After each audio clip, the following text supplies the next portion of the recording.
جہاں تک کہ آج فلسطین میں جو جنگ ہو رہی ہے، اس جنگ کے بھی حضور نے تذکرہ کر دیا ہے کہ ایسا ہونے والا ہے، یہودیوں کے ساتھ تمہاری جنگ ہوگی۔ حالانکہ اس وقت یہودی اس پوزیشن میں تھے ہی نہیں کہ وہ مسلمانوں کے ساتھ کہیں جنگ کرتے، وہ تو تھوڑے سے، لیکن اللہ کے نبی نے اس وقت فرمایا تھا، اور یہ وہی ہے جو امتی مسلمہ کے خون کے پیاسے ہیں، انہیں کے پروڈکٹ آپ پی رہے ہیں شوق کے ساتھ، جن کے ہاتھوں سے آپ کے بھائیوں کے بچوں کو ذبح کیا جا رہا ہے، ان کے پروڈکٹ آپ شوق کے ساتھ پیتے ہیں۔ تو اپنے اس بدن کا مالک ہے، تو اپنے اس بدن کا رولر ہے۔ اگر تو نے اپنے بدن کا صحیح استعمال کیا تو قیامت کے دن عرش کے سائے کے نیچے ہوگا۔ خدا نخواستہ تم میں سے کسی کو غلطی ہو رہی ہے تو آج اپنے آپ کو لعنت بھیجو اس تعلق سے، اور یاد رکھے اگر تم نے اپنے آپ کو نہیں بچایا آج، کل کو جب تمہاری فیملی لائف شروع ہو جائے گی، اور فیملی لائف جو شروع ہوگی تو وہ کون سی ہوگی؟ آپ کا نکاح ہوگا۔ نکاح ہونے کے بعد آپ کی بیوی آپ کے پاس آئے گی، ٹھیک ہے نا؟ اگر تم نے پہلے گناہ کیے ہوں گے، یعنی تم نے حرام ریلیشن سے مزے اٹھائے ہوں گے، اب حلال ریلیشن سے تم کو مزہ نہیں ملے گا۔ تمہارے کردار کی فکر اگر ہے سب سے زیادہ تو تمہارے نبی محمد رسول اللہ کو۔ اللہ کے نبی علیہ السلام نے بہت غمناک انداز میں فرمایا، کیف بکم ایھا الناس اذا طغى نساؤکم وفسق فتيانکم، لوگوں کیا بنے گا تمہارا جب تمہارے جوان فاسق و فاجر ہو جائیں گے۔ فاسق و فاجر مطلب کیا ہوگا؟ وہ غلط ریلیشن میں ہوں گے، وہ ڈانس، وہ میوزک اور فضول خرچی اور گندی چیزیں، ان کے شوق بھی غلط، ان کی چاہتیں بھی غلط، ان کا دیکھنا بھی غلط، وہ اپنے جسم کے ہر حصے سے اللہ کو ناراض کر رہے ہوں گے۔ آج کے زمانے میں جتنا ڈپریشن ہے پچھلی پوری تاریخ میں کبھی نہیں تھا۔ آج تو سب فیصل، جتنے اچھے کھانے آج ہیں، جتنے اچھے لباس آج ہیں، جتنے فیسلٹیز آج ہیں، سردی اور گرمی سے جتنے انتظامات آج ہیں، تو آج تو آرام ہی آرام ہے نا، پھر کیوں یہ بیماریاں ہیں؟ جناب جتنی بیماریاں آج اتنی پہلے کبھی نہیں، اور جتنی دماغی بیماریاں، کیسا انزائٹی ہو گئی، ٹینشن ہو گیا اور ڈپریشن ہو گیا، اور پتہ نہیں کیا وجہ اس کی کیا ہوئی ہے، جب کھانے بھی ہیں، جو فیسلٹیز بھی ہیں۔ جناب پہلے زمانے میں کشمیری لوگ کیا کھاتے تھے؟ ٹیٹھ چائے تو آخ لواس، شام و ترون بات صبح ٹیٹھ چائے، یہ تھی غذا کشمیریوں کی۔ آج تو جناب بٹر بھی کھایا جا رہا ہے، آملیٹیں بھی کھائی جا رہی ہیں، اور قسم کے، لیکن اس کے بعد جو بیماریاں کیوں ہیں؟ ان بیماریوں کی بہت ساری وجہوں میں سے ایک وجہ یہی ہے کہ حرام کئی چیزیں کھائی جا رہی ہیں، اور دوسری وجہ یہ کہ جب صبح سے لے کر شام تک یہ انسان اللہ کو ناراض کر رہا ہو، اس کی آنکھیں بھی گناہ کر رہی ہیں۔ جب تم رات کو کسی کے ساتھ چیٹنگ کرو گے، اس کے معنی یہ ہے کہ تم نے جو کچھ لکھا تمہارے ہاتھوں نے، یہ سارا ہاتھ گناہ کر رہا ہے۔ تم اگر ویڈیو کالنگ کرو گے اور یہ جو تم دیکھ رہے ہو، تمہاری آنکھ بھی جرم کر رہی ہے، تمہاری زبان بھی جرم کر رہی ہے، تم گناہ سے مزے اٹھا رہے ہو، تو اللہ تعالیٰ دیکھ رہے ہیں یہ میرا امتی، یہ میرا بندہ میرے نبی کا امتی، اور خوش ہو رہا ہے مجھے ناراض کرتے ہوئے، اس کے بعد تمہاری زندگی کامیاب کیسے ہو سکتی ہے؟ تو میرے نوجوان بھائیوں، اپنی جوانی کی فکر کریں، اپنا ایمان، اپنا کردار اور اپنی صحت۔ اپنی صحت کا مطلب کیا ہوتا ہے؟ اس وقت ہماری مارکیٹ میں اکثر چیزیں وہ ہیں جو تمہاری صحت کے لیے زہر ہیں، لوگ شوق کے ساتھ کھا رہے ہیں۔ یہ فاسٹ فوڈ، یہ چاکلیٹ ہے، یہ کولڈ ڈرنکس، یہ پیسٹریاں، یہ ساری آپ کی صحت کے لیے مضر ہیں۔ کوئی سا میڈیکل والا بتائے کہ ان تمام چیزوں کے کھانے میں میڈیکلی کیا فائدے ہیں؟ جواب ہے کچھ نہیں۔ یہ جتنے کولڈ ڈرنکس پیے جا رہے ہیں، یہ تمام کولڈ ڈرنکس انسانی صحت کے لیے زہر ہیں، اور ریسرچ کر کے دیکھ لیں میرے بھائی۔ سادہ پانی پینا اور خالی لیموں کا پانی پینا وہ بہت زیادہ فائدے مند آپ کے لیے۔ آپ لیموں اور شہد ملا کر کے پیئیں، اس سے زیادہ بہتر کولڈ ڈرنک کوئی نہیں ہے۔ لیکن جناب ہم تو فارورڈ بن گئے ہیں، اب ہمیں وہاں سے کوک کی بوتل لینی ہے، پھر وہ پینی ہے، اور اس میں جو کیمیکل ہیں، ان کیمیکلوں کی وجہ سے جو انسانی صحتوں کو زہر پہنچ رہا ہے وہ سب کو معلوم۔ اور اس کے ساتھ ساتھ میں یہ بھی ہے کہ جو امتی مسلمہ کے خون کے پیاسے ہیں، انہیں کے پروڈکٹ آپ پی رہے ہیں شوق کے ساتھ، جن کے ہاتھوں سے آپ کے بھائیوں کے بچوں کو ذبح کیا جا رہا ہے، ان کے پروڈکٹ آپ شوق کے ساتھ پیتے ہیں۔ تو خیر میرے کہنے مطلب ہے اپنی صحت کی حفاظت، اور صحت کی حفاظت کے لیے آپ کو بہت ساری چیزوں کو اوائڈ کرنا ہوگا۔ اس وقت مارکیٹ کی بہت ساری چیزیں وہ ہیں جو صرف ٹیسٹ کے لیے کھائی جا رہی ہیں، فائدہ ان کا کچھ نہیں، ٹھیک؟ صحت کے اعتبار سے ان کی کوئی ویلیو نہیں ہے، میڈیکلی ان کی کوئی ویلیو نہیں ہے، لیکن کھا رہے ہیں لوگ۔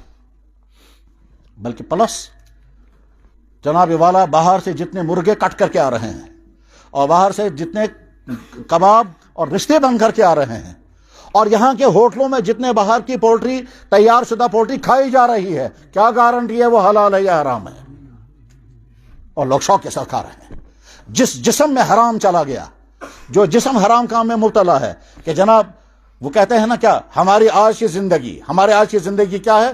ہم جو چاہیں گے ایٹنگ، ہم جو چاہیں گے ڈوئنگ، ہم جو چاہیں گے سو کریں گے، جو چاہیں گے کھائیں گے۔ تو یہ تو جانوروں کی زندگی ہے۔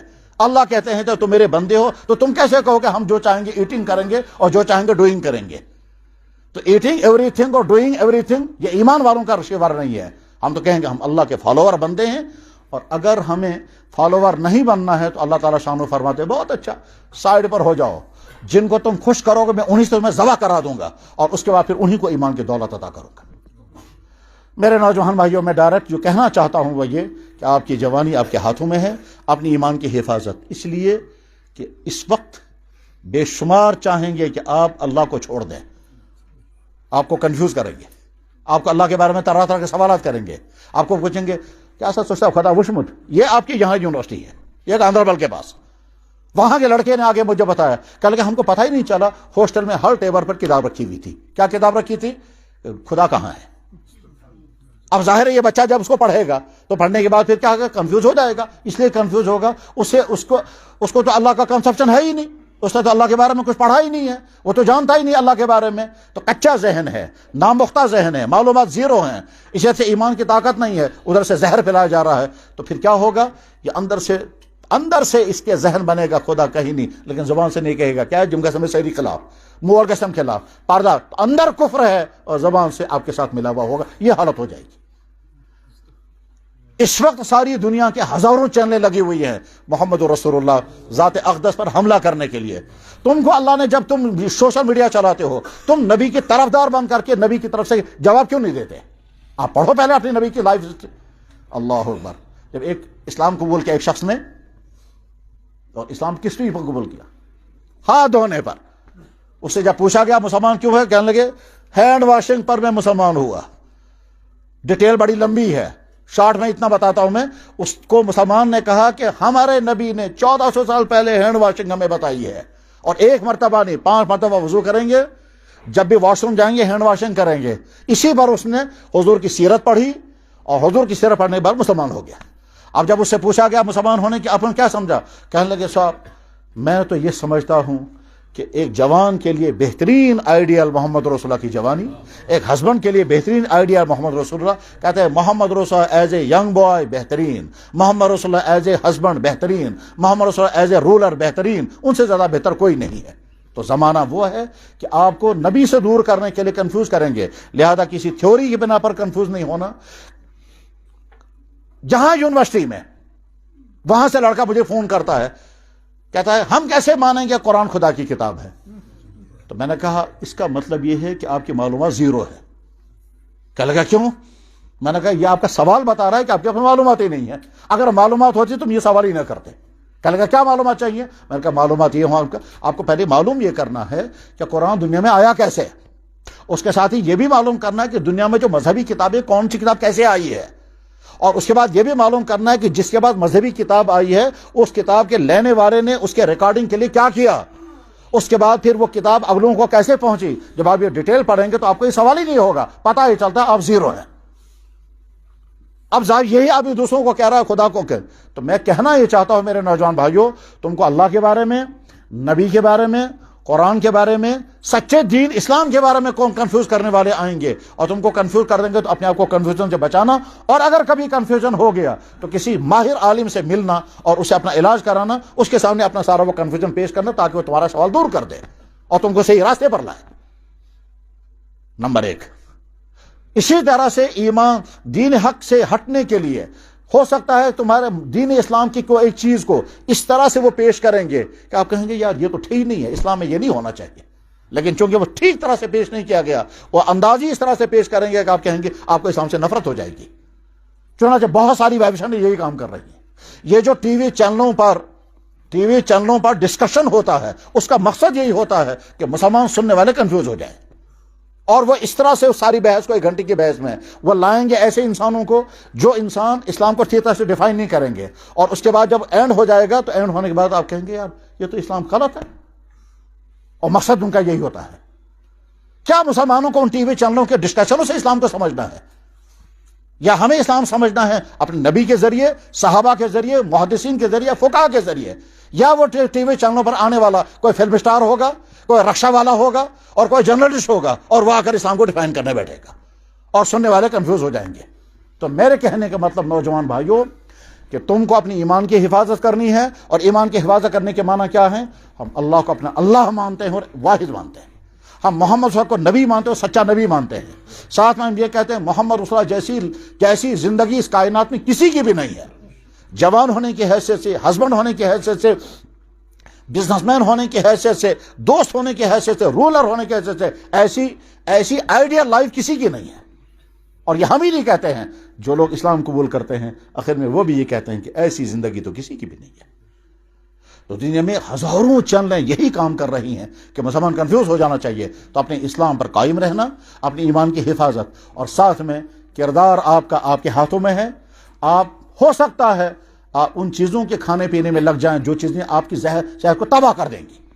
اور تمہیں پتہ ہے شریف گھروں کے بچے تباہ، شریف گھروں کے. مجھے ابھی چند دنوں پہلے ایک خاتون ملی، کہنے لگا ہسبینڈ میرا مر چکا ہے، ایک بیٹی ہے اور ایک بیٹا ہے.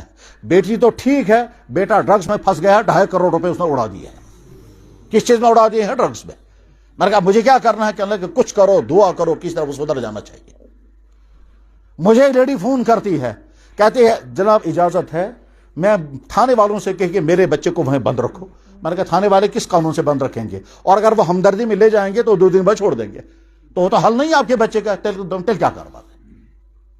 جناب والا ڈرگز تمہارا پیچھا لگ کر رہا ہے، کروایا جا رہا ہے. کون کرا رہے ہیں، کیوں کرا رہے ہیں اس کو چھوڑو، لیکن اپنی جوانی کو بچاؤ. اگر تم ہوتا کیا ہے، بچے کا خواب پورا نہیں ہوا، اس نے جناب نیٹ کا امتحان دیا تھا، وہاں آیا نہیں نمبر، ہو گیا ٹینشن میں.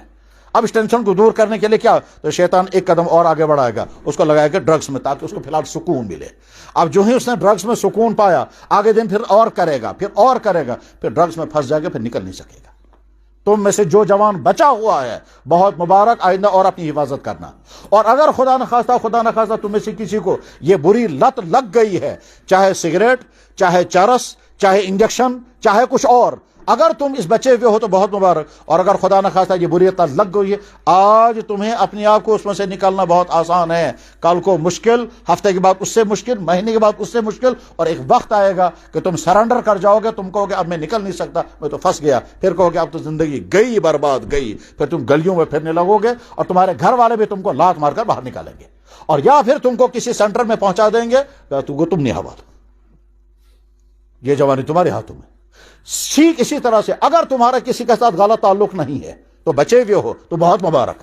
اور اگر خدا نخواستہ یہ زہر اگر تم کو لگ گیا، اور یہ میٹھا زہر ہے، اس میں بڑا مزہ ہے ظاہر میں. کیوں؟ اللہ نے ایک نظام بنایا ہے.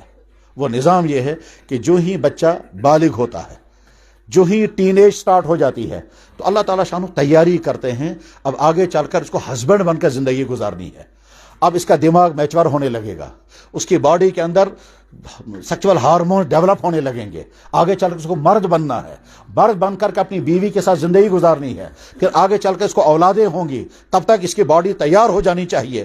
اس لیے جو ہی ٹین ایج سٹارٹ ہو جائے گی تو لڑکے کو مزہ آتا ہے نامحرم فیمیل کے ساتھ بات کرنے میں، اس کو دیکھنے میں، اس کے سننے میں، اور لڑکی کو مزہ آتا ہے لڑکے کے ساتھ. یہ جو تیاری ہو رہی ہے ابھی سے تم اس کا استعمال مت کرو، تم اس کو کنٹرول میں رکھو. جب تمہارا نکاح ہوگا تب یہ ضرورت پوری کرنا. اب یہ جو شروع ہو گیا، بس اس شروع ہونے میں بچہ جو ہے اپنے آپ کو روک نہیں پاتا. اور ادھر سے سوسائٹی صورت حال یہی ہے، جب تم دیکھو گے فلانے کے ساتھ تعلقات چل رہے ہیں، فلانا جو ہے وہ فلانے کے ساتھ گھومنے گیا ہوا ہے، اور پھر کالجوں میں بھی یہی دیکھ رہے ہیں، تو تم سنتے بھی یہی ہو، دیکھتے بھی یہی ہو. اندر سے نفس کہتا ہے میں کیوں پیچھے بیٹھا ہوں، میں بھی کسی کے ساتھ رہوں گا. اور ایسے بھی لڑکے پائے جاتے ہیں جن کے 10 کے ساتھ تعلقات ہیں، اور ایسی بھی بیٹیاں مسلمانوں کی ہیں جن کے 10 کے ساتھ تعلقات ہیں. تو جو لڑکا بچا ہوا ہے وہ تو بچا ہوا ہے، اور اگر کوئی بچا ہوا نہیں ہے تو اچھی طرح سے سمجھو کیا جو لڑکا اس میں پھنسا ہوا ہے اس کی آنکھ جرم کر رہی ہے، اس کی زبان جرم کر رہی ہے، اس کے کان جرم کر رہے ہیں، اس کا چلنا جرم ہے، اس کا ہاتھ پکڑنا جرم ہے، وہ اگر ہینڈ شیک کر رہا ہے تو جرم ہے، وہ اگر کوئی گفٹ دے رہا ہے تو جرم ہے، وہ اگر کوئی گفٹ لے رہا ہے تو جرم ہے۔ جو جسم پورا جرموں میں پھنسا ہوا ہے وہ جسم انتظار میں ہے میرا فیوچر شائننگ بننا چاہیے۔ تم تو اللہ کے غضب کے مستحق ہو، تو شائننگ فیوچر کہاں سے آئے گا تمہیں؟ یہ سوچنے کی بات ہے کہ چاہے میں رات گزار رہا ہوں جرم کے ساتھ، میں رات کو ویڈیو کالنگ کر رہا ہوں تو میری آنکھ دیکھ رہی ہے تو گناہ، میری زبان بات کر رہی ہے تو گناہ، میرا ہاتھ بات کر، میرے بھائی ہو سکتا ہے تم میں سے بہتوں کو کڑوا لگ رہا ہوگا، مگر یہ فرض ہے، یہ ذمہ داری ہے کہ اپنے بچوں کو، اپنے پیاروں کو وہ چیز بتائیں جو تمہارے زہر ہے، کیونکہ تم پیارے ہو، اور اس لیے پیارے ہو کہ تمہارے ماں باپ ہمارے بھائی بہن ہیں، جن ماں باپوں کو ہم نہیں جانتے مگر تمہاری وہ مائیں جن سے تم پیدا ہوئے ہو، وہ مائیں ہماری بہنیں ہیں۔ اس ہماری بہن کا بچہ اگر بچ جاتا ہے ہم سمجھے کہ ہمارا بچہ بچ گیا۔ اس لیے میں ساری کڑوی باتیں بتا رہا ہوں کہ تمہاری جوانی اگر اس دلدل میں پھنسی ہوئی نہیں ہے تو بہت خوش قسمت ہو، اور دلدل بڑا مزیدار ہے، اس میں نہ رات کی نیندیں آتی ہیں، اور اس کے بعد پھر تمہیں بڑا مزہ آئے گا گھومنے جانے کے لیے، اور بڑا مزہ آئے گا اپوائنٹمنٹ میں، بڑا مزہ۔ جناب تم اپنی ماں کا کے لیے دوائی لانے جاؤ گے اتنا مزہ نہیں آئے گا تمہیں جتنا تمہیں مزہ آئے گا جب اس کے ساتھ کہیں کیفیٹیریا میں یا گھومنے کے لیے جا رہے ہوں گے، اور جتنے خمار کے ساتھ جا رہے ہوں گے۔ یہی ہوتا ہے، شیطان اسی چیز کو مزیدار بناتا ہے۔ تو جس جوانی کی ہر چیز گناہ میں لت پت ہے، تم سوچ رہے ہو تو لذت گناہ کی لذت، تم دیکھ رہے ہو تو گناہ کی لذت، تم سن رہے ہو تو گناہ، تو جب ساری باڈی گناہ میں ڈوبی ہوئی ہے تو اب اللہ سے امید، یا اللہ میرا فیوچر اچھا بنا دیجئے، یا اللہ میرا کیریئر اچھا ہو جائے۔ جس اللہ کو تم صبح سے شام تک ہزاروں مرتبہ ناراض کر رہے ہو، اس اللہ سے تم فیوچر مانگ رہے ہو، اس اللہ سے تم کیریئر مانگ رہے ہو، نہیں ہوگا۔ اسی لیے جناب رسول اللہ، اور اگر تم نے اپنے آپ کو بچایا تو بہت بڑا میڈل تمہیں ملے گا، اور وہ میڈل کیا ہے؟ جناب رسول اللہ صلی اللہ علیہ وسلم نے فرمایا 7 آدمی قیامت کے دن عرش کے سائے کے نیچے ہوں گے، ایک حدیث میں، اور ایک حدیث میں 7 آدمی اللہ تعالیٰ شانوں کے اپنے سائے کے نیچے ہوں گے، اپنے۔ بخاری میں جہاں پر یہ حدیث ہے وہاں الفاظ اس طرح آتے ہیں، 7 انسان فی یظلہم اللہ فی ظلہ، اللہ اپنے سائے میں ان کو رکھے گا۔ اللہ کا سایہ کیسا ہوگا اس کی بڑی لمبی ڈیٹیل وہاں حدیث میں آتی ہے، وہ عوام کو سمجھانے کی بات نہیں ہے۔ پھر آپ ہمارے 7 آدمی کون کون سے ہیں؟ ان 7 آدمیوں میں پہلا انسان امام عادل۔ اس امام عادل کے میں وہ والی تشریح کر رہا ہوں جس کی اس وقت ضرورت ہے۔ پہلا انسان جو قیامت کے دن عرش اللہ کے سائے کے نیچے ہوگا، اس امام عادل کی میں وہ والی تشریح کر رہا ہوں جو اس وقت میرا موضوع ہے، اور وہ کیا ہے؟ یہ جو ہماری باڈی ہے، یہ پوری کنٹری ہے، یہ ہماری باڈی پوری کنٹری ہے۔ اس کنٹری کا ایک سٹیٹ ہماری آنکھیں ہیں جن کو زندگی بھر ہمیں دیکھنا ہے اور ہر قسم چیز کو دیکھنا ہے۔ ایک کنٹری ہمارا کان ہے جس کان سے ہمیں ساری زندگی سب کچھ سننا ہے۔ ایک کنٹری ہماری زبان ہے جس ساری زندگی ہمیں بولنا ہے، کیا کیا بولنا ہے وہ معلوم ہے۔ ایک کنٹری ہمارا چلنے کا ہے، ہمیں ساری زندگی چلنا ہے، ٹھیک، ہم مسجد کے لیے چلیں گے، شراب کھانے کے چلیں گے، کالج کے لیے چلیں گے، کسی غلط ریلیشن کے لیے چلیں گے اور چلتے رہیں گے۔ اس کنٹری، اس باڈی میں ایک کنٹری ہمارا ہاتھ ہے، اس ہاتھ سے ہمیں ساری زندگی کام کرنے ہیں، پکڑنا ہے، لینا ہے، کیا پکڑنا ہے، کیا لینا ہے، کس سے ملنا ہے، سب کو معلوم۔ اس کنٹری کا ایک پارٹ ہے ہماری تھنکنگ، سوچ، ساری زندگی ہمیں سوچنا ہے۔ اسی کنٹری کی ایک چیز ہے مزہ اٹھانا، مزہ۔ یہ کس چیز سے مزہ اٹھائیں گے؟ کچھ کھانے سے مزے اٹھائیں گے، کچھ ملنے سے مزے اٹھائیں گے، کچھ اور چیز سے مزے اٹھائیں گے۔ کبھی مزہ آتا ہے اچھا ڈریس پہننے سے، کبھی مزہ آتا ہے اچھا کھانے سے، کبھی مزہ آتا ہے ملنے سے، تو مزے۔ یہ ساری کنٹری کے ایک پارٹس ہیں اور میں اس کا حاکم ہوں۔ مجھے اپنی آنکھ کا یوز کرنا ہے، اپنی کانوں کا یوز کرنا ہے، اپنے پاؤں کا یوز کرنا ہے، اپنے ہاتھوں کا، اپنی تھنکنگ کا۔ تو اللہ کے نبی نے فرمایا تو اپنے اس بدن کا مالک ہے، تو اپنے اس بدن کا رولر ہے۔ اگر تو نے اپنے بدن کا صحیح استعمال کیا تو قیامت کے دن عرش کے سائے کے نیچے ہوگا۔ اس کا مطلب یہ ہوا بہت ساری چیزیں دیکھنے کا میرے دل میں جذبہ ابھرے گا، مجھے اپنے آپ کو کہنا نہیں، یہ نہیں دیکھنا۔ جب تم رات کو موبائل کھولو گے اس میں نہیں معلوم ہے کیا کیا سیکچول سین آئیں گے، اور اگر تم نے وہ سیکچول سین راتوں کو دیکھے، اگلے دن جب صبح تم اٹھو گے سارے دن تمہارے ذہنوں میں وہی سیکچول سین گھومتا رہے گا، کیونکہ تم نے رات کو وہی چیز دیکھی، چاہے جانوروں کا دیکھا ہو چاہے انسانوں کا دیکھا ہو۔ تو پہلا انسان امام عادل، دوسرا انسان اور کلیئر کر کے اللہ کے نبی نے بتایا شاب نشا فی عبادت اللہ، وہ جوان جس جوان نے جوانی میں اللہ کو ناراض کرنے والا کوئی کام نہیں کیا، یہ قیامت کے دن عرش کے سائے کے نیچے ہوگا۔ اور تیسرے نمبر پر اللہ کے نبی نے کیا فرمایا؟ سبحان اللہ سبحان اللہ، اللہ کے نبی نے فرمایا رجلن، ایسا جوان، ایسا انسان، دعت ہو امراتن، جس کو کسی عورت نے جو خوبصورت اور اچھے خاندان کی، امراتن ذات حسب و جمال، اونچے خاندان کی خوبصورت عورت نے گناہ کی دعوت دی، برائی کی دعوت کی، آفر کیا، اور اس نے جواب میں کہا میں اللہ سے ڈرتا ہوں، میں یہ گناہ کرنے کے لیے تیار نہیں، میں یہ گناہ کرنے کے لیے تیار نہیں، یہ آدمی بھی عرش کے سائے کے نیچے ہوگا۔ ہر آدمی اپنے ہاتھ پر، اپنے سینے پر ہاتھ رکھ کر کے کہے کہ میں ہوں اس پوزیشن میں کہ اگر مجھے کبھی ایسا امتحان آ گیا اور اکیلا کمرہ ہوگا، پارک ہوگا، ہوٹل ہوگا، کسی کا ڈر نہیں ہوگا اور آفر آئے گا، تو ہم اپنے آپ کو بچا پائیں گے؟ سب سر نیچے کر کے سوچیں اپنے بارے میں، ہے ہمت کہ ایسے موقع پر ہم اپنے آپ کو بچا پائیں گے؟ اور اس کے لیے اللہ کے نبی علیہ الصلوۃ والسلام قرآن کریم میں اللہ تعالیٰ شان، قرآن کریم میں اللہ تعالیٰ شان نے حضرت یوسف علیہ الصلوۃ والسلام کا واقعہ بیان کیا، اور یہی دکھانے کے لیے دیکھو یوسف کو آفر کیا اس زمانے کی سب سے فرسٹ لیڈی نے، جو انتہائی بیوٹیفل خوبصورت عورت تھی اور جوان تھی، خوبصورت تھی، شوہر کا کوئی ڈر نہیں تھا، اولاد بھی نہیں تھی، تو گویا ساری چیزیں جمع ہیں، اور شوہر اس کے جا چکے تھے اپنے آفس میں، وہ شام تک آنے والے نہیں تھے، اور اس نے اس زلیخا نام کی، اور زلیخا قرآن میں نہیں ہے، عام طور پر کہا جاتا ہے کہ یوسف علیہ السلام کو جس عورت نے آفر کیا تھا اس کا نام تو زلیخا، واللہ علم زلیخا نام تھا یا نہیں، وہاں تو اتنا آتا ہے امراۃ العزیز، عزیز کی بیوی، بادشاہ کی بیوی، اس بادشاہ کی بیوی نے یوسف علیہ السلام کو بیڈ روم میں پہنچایا، اور بیڈ روم میں لے جا کر کے جب اپنی خواہش کو ظاہر کیا، تو یوسف علیہ السلام چونکہ صاف مائنڈ کا جوان، اسے معلوم ہی نہیں تھا یہ کون سی دنیا ہے، یہ سیکسول دنیا کون سی ہے انہیں نہیں معلوم تھا۔ اب جب عورت بار بار اس کو ظاہر کر رہی ہے اور اس کے بعد یوسف علیہ السلام کو سمجھ میں آ گئی یہ مجھے کیا کہہ رہی ہے، اس کے بعد پھر اس نے کہا انی اخاف اللہ، میں تو اللہ سے ڈرتا ہوں، میں یہ نہیں کر سکتا۔ اس نے کہا کرنا پڑے گا۔ یوسف علیہ السلام نے کہا نہیں ہو سکتا۔ اس نے کہا کیسے نہیں ہو سکتا؟ انہوں نے کہا مجھے نہیں کرنا ہے۔ اور یہ کہہ کر جب وہ بھاگے ہیں تو عورت نے کہا کہاں جاؤ گے؟ مین گیٹ بھی بند ہے، اندر کے گیٹ بھی بند ہے، اندر کے گیٹ بھی بند ہے، 7 تالے لگے ہوئے ہیں۔ یوسف علیہ السلام نکلتے رہے، بھاگتے رہے، تالے توڑتے گئے، یہاں تک کہ مین گیٹ پر پہنچے، اور آگے بڑھ گئے۔ جب دروازہ کھولنے والے تھے پیچھے سے عورت نے پکڑا، پیچھے کھینچا، وہ آگے کھینچتے رہے، یہ پیچھے کھینچتے رہی، یہاں تک کہ پیچھے سے سارا کرتا پھٹ گیا۔ دروازہ کھولا تو بادشاہ سامنے کھڑا تھا۔ وہ حیران ہو گئے یہ کیا ہے، یہ کیسے بھاگ رہے ہیں؟ تو عورت اس نے فوراً کہا یہ لڑکا بدمعاش ہے، اس نے میری عزت پر حملہ کیا تھا۔ اب بادشاہ ایک نظر اس کو اور ایک نظر اس کو۔ قالت امراۃ العزیز، عورت کی عزیز کی بیوی نے یہ کہا یوسف علیہ السلام ہکا بکا، جرم یہ کر رہی ہے، پیچھا یہ کر رہی ہے، الزام مجھ پر ڈالا گیا۔ خیر اس کے بعد آگے یوسف علیہ السلام کو ایک عورت نہیں، مصر کی ساری خوبصورت عورتیں پیچھا کر رہی ہیں، ایک کہتی یہ میرے ساتھ ہو، دوسرا کہتی میرے ساتھ ہو۔ تو یوسف علیہ السلام نے اپنے کردار کو بچانے کے لیے کیا کہا اس وقت؟ یا اللہ میں جیل جانے کے لیے تیار ہوں مگر ان جرموں میں پھنسنے کے لیے تیار نہیں ہوں۔ ربی السجن احب الی، یا اللہ جیل میں جاؤں کہ میں تیار ہوں اس کے لیے، مگر اس جرم میں جانے کے لیے تیار نہیں ہوں۔ یہ یوسف علیہ السلام کا سارا واقعہ کیوں اللہ تعالیٰ شان و بیان فرما رہے ہیں؟ جوانوں کو خطاب کرنے کے لیے تمہارے لیے رول ماڈل یہ ہے۔ تو میرے نوجوان بھائیوں، اگر تم بچے ہوئے ہو تو بہت مبارک، آئندہ اور اپنے آپ کو بچا لینا، اور اگر خدا نخواستہ تم میں سے کسی کو غلطی ہو رہی ہے تو آج اپنے آپ کو لعنت بھیجو اس تعلق سے، اور یاد رکھے اگر تم نے اپنے آپ کو نہیں بچایا آج، کل کو جب تمہاری فیملی لائف شروع ہو جائے گی، اور فیملی لائف جو شروع ہوگی تو وہ کون سی ہوگی؟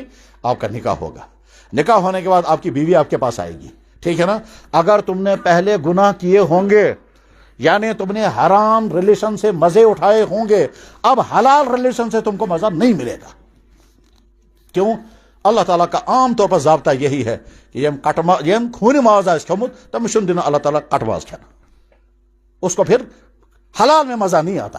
ایک دفعہ میرے پاس 2 میاں بیوی آئے، دونوں بہت ہائی تعلیم یافتہ تھے، دونوں اونچے عہدوں پر تھے۔ تو شوہر کہتا ہے بیوی کی کہ جناب اس کو مجھ سے شکایتیں ہیں۔ میں نے بیوی سے پوچھا کہیے کیا کہنا ہے؟ کہنے لگا جی مجھے سمجھ میں نہیں آتا ہے، جب یہ مجھ سے بات کرتا ہے تو انداز کچھ اور ہوتا ہے، جب اوروں سے بات کرتا ہے تو انداز کچھ اور ہوتا ہے، جب مجھے بولتا ہے تو کچھ انداز اور ہوتا ہے، اس کو اوروں سے زیادہ محبت ہے مجھ سے نہیں، مجھ سے انداز اس کا بیہیویئر کچھ اور ہے۔ تو میں نے ان سے کہا ایسا؟ کہنے لگا مجھے سمجھ میں نہیں آتا ہے، مجھے اس سے نہ مزہ آتا ہے بات کرنے میں نہ کچھ۔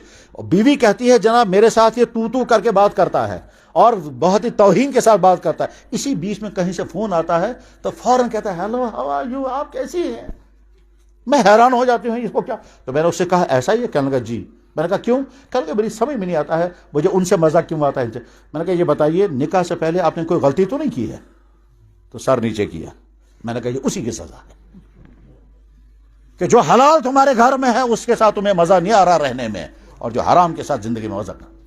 میرے نوجوان بھائیوں، تمہارے میسج یہی ہے کہ اپنے آپ کو اس بارے میں تعلقات۔ اور ایک چیز اور سمجھنے کی ہے، مسلمان نوجوان سے ہم پوچھیں گے تو اپنی مسلمان بہن کی عصمت کا محافظ ہونا چاہیے یا اپنی مسلمان بہن کی عصمت کا لٹیرا بننا چاہیے؟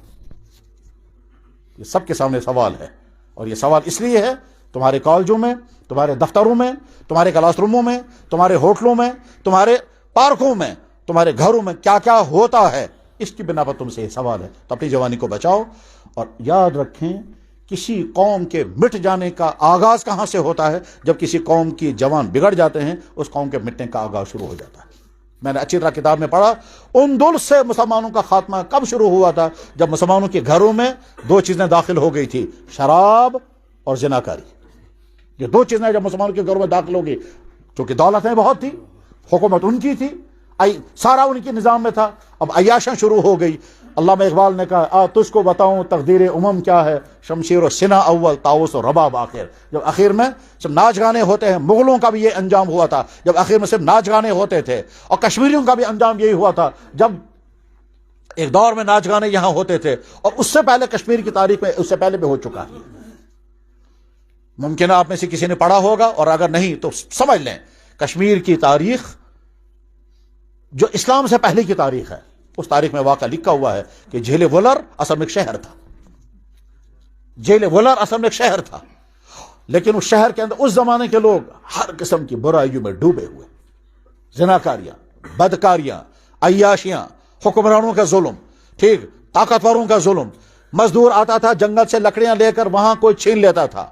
کسی کے گھر میں جوان بیٹی ہے، کچھ لوگ آئیں گے اٹھا کے لے جائیں گے۔ آرڈر یہ تھا کہ اگر کسی کے گھر میں بیٹی اس کا شادی کرنی، پہلے رات اس کے گھر میں گزارے گی۔ جب یہ صورتحال چلتی رہی عرصے تک، بعد میں اللہ تعالیٰ شاہ نے سزا بھیجی۔ کیا صاحب؟ وہ شہر میں زلزلہ آیا، زمین پھٹی، نیچے سے پانی چڑھا، سارا شہر ڈوب گیا، سندھ مت نگر ولر بن گیا۔ شہر کا نام تھا سندھ مت نگر۔ تاریخ کشمیر مورخ غلام حسن کشمیری نے لکھی ہے، اس میں پڑھ لیں، یہاں آپ کی یونیورسٹی میں کتاب ہے۔ غلام حسن کشمیر کا سب سے بڑا مورخ مانا گیا ہے۔ پیر غلام حسن کا نام ہے، 4 والیوم اس نے کشمیر کی ہسٹری لکھی ہے۔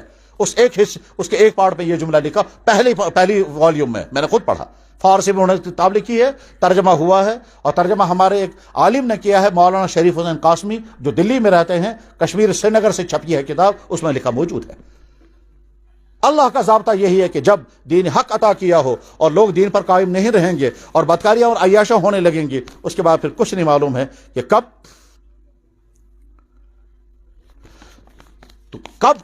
کیا ہوگا۔ میں سمجھانا چاہوں میرے نوجوان بھائیوں، آپ بڑے شوق اور جذبے کے ساتھ سننے کے لیے آئے ہیں۔ آپ کے لیے ہمدردانہ میسج، جو ہو سکتا ہے آپ کو کڑوا لگ رہا ہو، مگر آپ کا فیوچر اسی پہ ڈیپینڈ کرتا ہے۔ آپ اپنے کیریکٹر کو اچھے سے اچھا بناؤ، تمہارا فیوچر شائننگ بنے گا، تم کو کیریئر اچھا ملے گا۔ زمانہ وہ ہے جس میں کمپٹیشن ہے۔ اس کمپٹیشن کے دور میں اگر تم آج کی جوانی میں برائیوں میں پھنس گئے، سوشل میڈیا پر تم اپنا وقت برباد کرتے ہو، 2 چیزیں ہوں گی، یا تو گندی چیزیں دیکھو گے، یا گندی چیزیں تو نہیں، فضول چیزیں۔ فضول چیزیں، فضول کا مطلب کیا ہے؟ عجیب عجیب چیزیں۔ جناب شیر اور بھینس کی لڑائی ہو رہی ہے اور آپ دیکھ رہے ہیں گھنٹوں تک، بہت مزہ آئے گا دیکھنے میں، لیکن اس کے بعد اپنے آپ سے پوچھیں آپ کو ملا کیا اس سے؟ شیر نے بھینس کو مارا یا بھینس نے شیر کو مارا؟ آپ کو کیا ملے گا؟ کہ جناب شیر جو ہے وہ مگرمچھ کو کاٹنے والا ہے، اور مگرمچھ شیر کو پکڑنے کے لیے آپ گھنٹوں تک دیکھتے رہے، پھر کیا ملے گا آپ کو؟ فضولیات ہے، یہ مزیدار چیزیں مگر ہے بے فائدہ۔ ایمان والوں کی خصوصیت بیان کی گئی ہے کہ لغو کاموں سے اپنے آپ کو دور رکھتے ہیں۔ بار بار اپنے آپ سے پوچھو، جب تم رات بھر سوشل میڈیا پر رہو گے، چاہے انسٹاگرام چلاؤ، چاہے فیس بک چلاؤ، چاہے وہ یوٹیوب چلنے چلاؤ، اس کے بعد اپنے آپ سے پوچھو کہ پایا کیا آپ نے؟ اس سے ملے گا کچھ نہیں۔ اپنے وقت کا فائدہ اٹھائیں۔ بس میں چیپٹر کو ختم کر رہا ہوں کہ اپنی جوانی کو بچائیں، اپنے ایمان، اپنی کردار اور اپنی صحت، اور اپنے صحت کو بچانے کے بعد جب کہی جا رہی ہے، اس میں وہ بات بھی بتانی ہے جس کے بارے میں اللہ کے نبی نے 1400 سال پہلے لعنت کی تھی.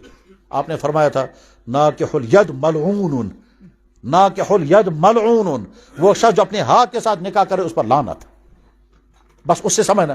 اور جب تمہیں یہ پریشانی کھڑی ہوگی اور تم کنٹرول نہیں کر پاؤ گے، اس وقت کسی جاننے والے عالم سے بات کر لینا اور کہنا کہ جی مجھے یہ پریشانی اس وقت ہے، مجھے بتائیں مجھے کیا کرنا چاہیے.